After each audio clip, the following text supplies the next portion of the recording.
এই মায়ের নাম হলো গুহ্যকালী। গুহ্য কথার অর্থ হলো একান্ত গোপনীয় বিষয়সমূহকে আমরা গুহ্য বলি। তো সাধকদের সাধনা করার যে প্রক্রিয়া, সেটা খুব একান্ত গোপনীয় বিষয়, মায়ের মূর্তির মধ্যে অন্তর্নিহিত আছে। মায়ের ধ্যানে বলা হয়েছে সাধকা অভীষ্ট দায়িনী মা, মানে সাধকদেরকে অভীষ্ট দান করছেন। তো সাধকদের অভীষ্ট হলো সিদ্ধি লাভ করা। সিদ্ধি লাভ করতে গেলে কী কী করতে হয়, তাই মায়ের মূর্তির মধ্যে আছে।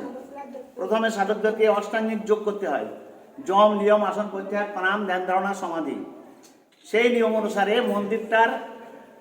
মন্দিরটা অষ্টক কোণাকৃতি করা হয়েছে আর কি, সাধারণ দৈর্ঘ্য প্রস্থ বিশিষ্ট মন্দির না।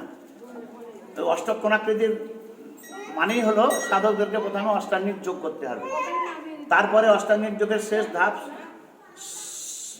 সমাধি ভাব যখন আসবে, তখন সাধক সাধনা করার উপযুক্ত হবেন। সেই অবস্থায় যোগাসনে বসে যখন সাধক মায়ের সাধনা করবেন, তখন সাধকদের শরীরের যেসব চক্র থাকে, তাতে মূলাধার, স্বাধিষ্ঠান, মণিপুর, অনাহত, বিশুদ্ধ, আজ্ঞা চক্র। সে মূলাধারে ঘুমন্ত কুলকুণ্ডলিনী শক্তি থাকেন ঘুমন্ত অবস্থায়, সর্পাকৃতি। সাধনার দ্বারা সেই কুলকুণ্ডলিনী শক্তি জাগ্রত হয়, জাগ্রত হয়ে ক্রমশ এক একটা চক্রভেদ করে উপরের দিকে উঠতে থাকে। আজ্ঞা চক্র বলে এইখানটাকে। আজ্ঞা চক্র এলে তখন সাধক দিব্য দৃষ্টি লাভ করেন, অপার ক্ষমতার অধিকারী হন।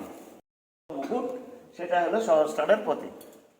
এগুলো সব একান্ত গোপনীয় বিষয় বলি মায়ের নামকরণ করা হয়েছে গুহ্যকালী। এই গুহ্যকালী বহুকাল আগে মগধরাজ জরাসন্ধ পুজো করতেন।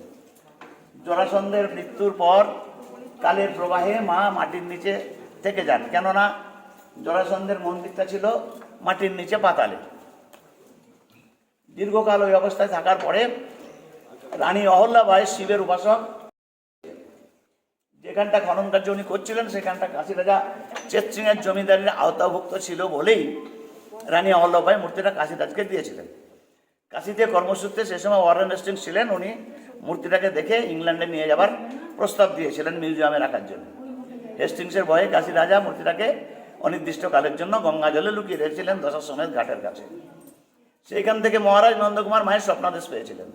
মহারাজ নন্দকুমারের বাড়ি হলো ভদ্রপুরে, ঠিক গ্রামের সেন্টারে ওনার রাজবাড়ি ছিল। উনি খুব ধর্মভীরু ব্রাহ্মণ ছিলেন, বাংলা, বিহার, উড়িষ্যার দেওয়ান পদে রাজকার্য করতেন। স্বপ্নাদেশ পেয়ে তড়িঘড়ি কাশীতে গিয়ে কাশী রাজার সঙ্গে কথাবার্তা বলে উনি গঙ্গা থেকে উদ্ধার করে মায়ের মূর্তি বরাবর নৌকা যোগে এখানে নিয়ে চলে এসেছিলেন।